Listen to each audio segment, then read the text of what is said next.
Welcome back to Grounded in Motion. We have a movement series today, so we will be hitting you up with a nice warm-up routine for your leg day. But of course, we always have a logic behind it, some science behind the movements we will be teaching and recommending today. And Maleah actually put this one together. I threw in a little bit of flair in there, but she did most of the work today. I will give her all the credit today. Just kidding. So she's gonna break down a little bit of, about this routine, how long it takes, what it's good for, and all that good stuff. So stay tuned. What's up, beautiful humans? We have a dynamic warm-up for you for your leg day. It's going to start with some core activation, hitting up those adductors, moving you right into some hip hinges. That'll move into some unilateral lunges. We're going to throw in some rotation, and then we're going to finish with some dynamic 90-90 stretching and mobility for your killer leg day. In this workout, we start with some core work. We start really nice on the ground. And we're activating the adductors in this part. So it's a 2-for-1. And we're just finding the ribs, they're anchored, they're braced down. We have a natural curvature of our spine. And then we're really working that internal rotation of our femur bones to activate the inner thighs.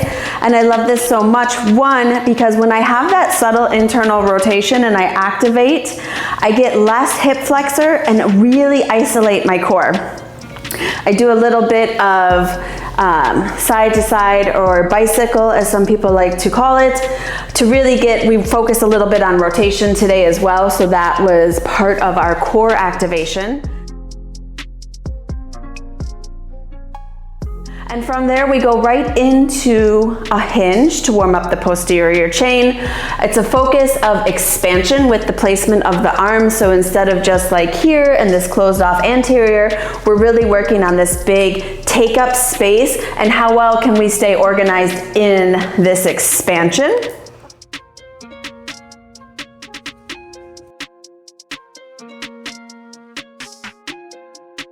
Then we move right into some unilateral hinges, which I love for stretching out the IT band. You get some organization of the placement of the legs, the inner thighs from the placement of your big toe mound. And then we finish it off with just a nice short stance, straight up and down lunge to fire up the body and just be really warmed up.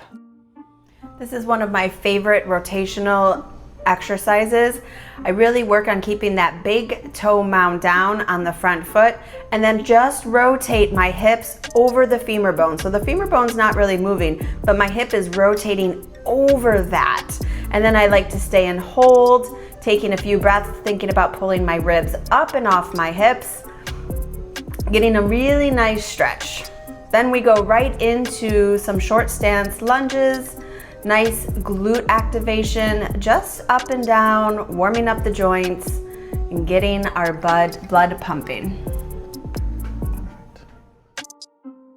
Yeah, and then we also threw in there, I threw in a rotation sequence back to back that you can do right after the exercises and the warm-up routine that you see Maleah do. This one will incorporate a little bit more of rotation, hip mobility, and a little bit more of a stretch. And then lunges will put you into a little bit more of a deeper range of motion. And this kneeling lunge is actually certified by NASM. So it's actually safe for you, very good for your thoracic, very good for your hip mobility. You're gonna get a nice stretch into the lateral side of your body and also a quick little shoulder stretch. So this will benefit you quite a bit. And when you come out of your lunge, you're going to go into a lunge stretch. And I made it a little bit challenging so you can stay in that active lunge and that active lunge stretch. Give yourself a nice stretch to the side and you're done.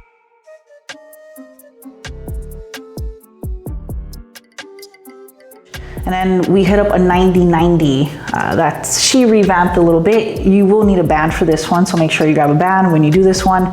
Or a cable machine. Yeah, our cable machine is also very good. Or a partner like you see us doing in the video clip. So one of my favorites because you're getting rotation and some nice stretching and hip mobility. So, and it's a great way. Why did we place it at the end and not the beginning? I think this is a really good breakdown and it's important to understand is that we warmed up. we got all nice and ready for our workout. And then before we hit up our series or our sets that we're gonna do, we get in there and we stretch it out a little bit. Yeah. And we've worked, so our body's already ready and warmed up. And then we have we can create more space.